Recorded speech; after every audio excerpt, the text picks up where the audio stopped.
ஓய் தாத்தா, பூசாரி தாத்தா போற. தாத்தா எனக்கு கொஞ்சம் பாருங்க. ஹாய் மக்களே. சரி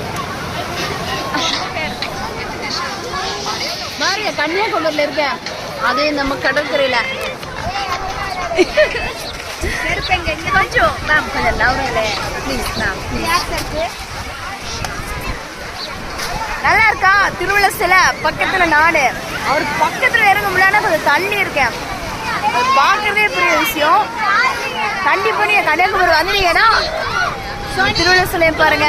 அந்த சூரியனை உதிக்கிறத பார்க்க எத்தனை கூட்டம் பாத்தீங்களா? இது பார்க்கறதுக்கே எத்தனை ஊர்ல இருந்து வருவாங்க சூரியனை பார்க்க. அதுதான் ஹீரோ பவர், அந்த சன். கன்னியாகுமரினா சும்மா இல்ல, கெத்து. I love Kanyakumari.